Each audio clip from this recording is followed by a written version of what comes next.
যেদিন মনে হবে আমার শরীরটা বেশি অসুস্থ ওই দিনই দেখা যায় যে আমার আরও কাজটা বাড়তি হয়ে যায়। যেদিন মনে করব যে আজকে একটু রেস্ট করব, আজকে রান্নাবাড়ি করাই আছে আর রান্নাবাড়ি করতে হবে না, সেদিনও দেখবেন যে ওই দিন আমার বেশি করে রান্নাবাড়ি করতে হয়। আসলে কি এটা শুধুমাত্র আমারই নাকি অন্য কারো সেটা আমি বুঝি না।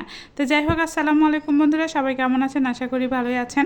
তো প্রথমেই বলে নিয়ে আজকে শরীরটা ভীষণ অসুস্থ। পরে কিন্তু আবার চিন্তা করলাম যে আজকে একটু শুয়ে থেকে রেস্ট করব। তো টুপ গোসল দিয়ে সব কিছু রেডি হয়ে তারপরে কিন্তু মনে হলো যে আজকে ভর্তা ভাত রান্না করব, তারপরে এসে একটু ঘুমাবো। এই সময় দেখি আমার ছেলের ফোন আসছে, তারপরে তো একদমই আমি হতাশ হয়ে গিয়েছি যে কী ব্যাপার, এই সময় আমার ছেলের ফোন আসলো, তাহলে স্কুলে ঠিক মনে হয় কোনো অসুবিধা হয়েছে, কারণ ওর তো হাত পা ব্যান্ডেজ করা আছে, মানে পাটা ব্যান্ডেজ না, হাতটা ব্যান্ডেজ করা আছে। মানে ওই অবস্থাতে তাকে স্কুলে পাঠিয়ে দিয়ে কিন্তু আমার খুবই টেনশানে আছি। তো চিন্তা করলাম যে একটু রিল্যাক্স হয়ে একটু শুয়ে ঘুমাবো, তারপরেও কিন্তু আজকে আর হলো না। তো ওকে বলার সাথে সাথে যখন দেখলাম যে ওর ফোনটা আসছে, তখন তো আমার ভিতরে একদম টেনশন কাজ করছিল। পরে সে আমাকে বলছে, মা আমার জন্য ভাত নিয়ে আসো, আমার কিন্তু দুপুরে টিফিন আছে, খেতে হবে। তো যাই হোক, তাকে টিফিন কিছুই দেওয়া হয়নি। স্কুল থেকে কিন্তু টিফিন দেয়, সেই টিফিন খেয়ে হয় না। পরে কিন্তু আমি আবার খাবার নিয়ে আসি, কারণ ও সন্ধ্যার সময় আস্তে আস্তে একদমই সন্ধ্যা 7টার সময় আসবে বাসায়, কারণ স্কুল শেষ হবে 4টার সময়, তারপরে 2টা প্রাইভেট আছে, প্রাইভেট শেষ করে বাসায় আস্তে আস্তে সন্ধ্যা 7টার মতো বেজে যাবে। তো বাসায় এসে কিন্তু সে আর একদম রেস্ট করতে পারে না, তারপরে আবার একটু পড়াশোনা নিয়েও ব্যস্ত থাকতে হয়, তার মধ্যে তো তার শরীরটা খারাপ, আমি তো এমনি টেনশানে আছি।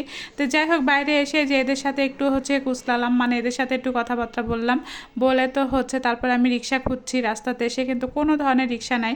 আর রিক্সাওয়ালা ভাইদেরকেও বলি যে আপনারা যখন আমরা অসহায় থাকি তখন কিন্তু আপনারা দামটা চড়া নেন। যখন আমি বলি যে আসলে এত টাকা ভাড়া, তখন তারা কী করে জানেন, ওই যে দুপুরবেলা দেখে বা বৃষ্টি হলে দেখে বা অন্যান্য সময় বিপদ আপদ যখন দেখবে তখনই কিন্তু তারা দামটা বাড়িয়ে দেয়। আর এদিকে আমি কলাগুলো দেখছিলাম, কলা কিন্তু খেতে আমার সবচাইতে ভালো লাগে যে কোনো ফলের মধ্যে, কিন্তু আমার ছেলে পছন্দ করে না। তো এখানে নাকি কলা 50 টাকা হালি, আমি কখনোই শুনেছিলাম না, এই প্রথম শুনলাম কলা 50 টাকা হালি। তাই যাক, আমি দাম দর করে তারপর এখান থেকে চলে আসছি। আর এসে তো দেখেছি কোনো ধরনের এখানে গাড়ি ঘোড়া নাই, তারপরে হেঁটে হেঁটে প্রায় 40 থেকে 45 মিনিট সময় লেগেছে আজকে আমার ঘড়ি ধরে, মানে পুরো 45 মিনিট সময় লেগেছে স্কুলে আসতে।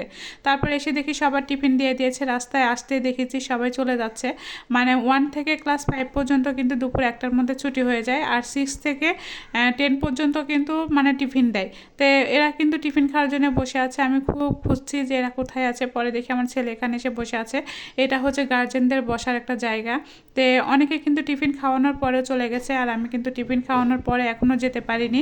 তো আমি তাকে খাবার দিয়ে খাওয়ার পরে তাকে স্কুলে পাঠিয়ে, মানে ক্লাসরুমে পাঠিয়ে দিয়ে তারপর আমি চলে আসি। তো আজকেও সেই মানে একই কাজ করছিলাম, তাকে স্কুলের মধ্যে ঢুকিয়ে দিয়ে তারপরে বললাম যে তুমি আর বাইরে বের হও না, হাতে যদি ব্যথা পাও তাহলে কিন্তু আরও বেশি ব্যথা পাবে। তো তার ব্যথাটা আজকে একটু অনুভব করছিল, হয়তো বা কোথাও লাগিয়েছে, কিন্তু ভয়ে আমাকে বলতে চায় না কোনো কিছু। তো এদিকে স্কুলে সবাই বাচ্চা কাচ্চা কিন্তু বাইরে আছে, দেখেন বাইরে সবাই কিন্তু ওয়েট করতেছে, তারপরে যেখানে ঘন্টা দিবে সবাই কিন্তু চলে যাবে। যখন ঘন্টা দিল তখন কিন্তু সবাই হুড়ুড় করে ক্লাসরুমে চলে গেল, আর আমি বললাম যে তাহলে আমি বাসায় চলে যাই। তাই আমি বাসায় আসার পরে দেখেন এই যে রাস্তাটা, মানে একদম স্কুলের সামনে যে রাস্তা, এই রাস্তাতে প্রচুর পরিমাণে কিন্তু ভিড় থাকে, আর এই কারণে কিন্তু বাচ্চা কাচ্চারা আসলে রিক্সি হয়ে যায় বাচ্চারা পার হতে। যারা গার্জেন আসে না তাদের তো আরও রিক্সি হয়ে যায়। অনেক সময় দেখা যায় যে কোনো রিক্সাওয়ালা ভাই যখন রাস্তা ঘুরায় তখন কিন্তু সে বাচ্চা বলে যে মামা আমাকে একটু রাস্তাটা পার করে দেন। আসলে এমন একটা জায়গায় স্কুলটা, মানে মেন রাস্তার সঙ্গে, কিন্তু এমন এমন রিক্সাওয়ালা আছে যা দেখলে কিন্তু অনেক রাগ লাগে। তারা কিন্তু দেখছে যে বাচ্চা কাচ্চা পার হচ্ছে, তারপরেও কিন্তু তারা কখনো রিক্সাটা থামাতে চায় না, আসলে তারা কিছু বুঝতেই চায় না। তো যাই হোক, আমি কিন্তু একদম পার হয়ে তারপরে এখানে নওজোয়ান মাঠে চলে আসছি। আপনারা নওজোয়ান মাঠটা সবাই চিনেন, আর এই যে এটা তো ঈদগাহ মাঠ, আর এখানে কিন্তু বিশাল বড় মাঠ, আর এই জায়গাতে খেলতে এসে কিন্তু আমার ছেলের হাতে লাগিয়েছে। আর এখানে কিন্তু সবসময় খেলাধুলা করে, প্রাইভেট শেষ করে এখানে একটু খেলাধুলা করে তারপরে বাসায় যায়। তারপরে আমি আসলাম জনকল্যাণের মোড়, আর জনকল্যাণের মোড়ে এসে একটা জিনিস আমি দেখলাম যে আমাদের মেয়েরা কিন্তু এখন সবাই কর্মঠ, মানে কেউ ছোট বড় না, শুধুমাত্র যে পেটের দায়ে সবাই কাজ করছে তা কিন্তু না, সবাই কিন্তু নিজের আসলে স্বাবলম্বন হতে চায়, স্বাবলম্বন কারণে কিন্তু মহিলারাও কাজ করছে। দেখেন এখানে কিন্তু জলপাই মাখা, মুড়ি মাখা, সম্পূর্ণ কিছু কিন্তু এই আপুটা বিক্রি করছে। তো আমার তো দুপুরবেলা কোনো কিছুই খেতে পারলাম না, আমি তো চলে আসলাম ওখান থেকে, কিন্তু আমার কিন্তু এই উৎসাহগুলো দেখে অনেক ভালো লাগে যে আসলে আমরা মেয়েরাও কিন্তু সব কিছু করতেই পারি, আমরা আমরা সংসারের পাশাপাশি কিন্তু দেখবেন যে আমরা ঘর সংসারও চালাতে পারি, আবার কিন্তু হচ্ছে বাহিরটাও সামলাতে পারি এবং বাচ্চা কাচ্চাও সামলাতে পারি। আমরা কিন্তু ইনশাল্লাহ সব করতেই পারি।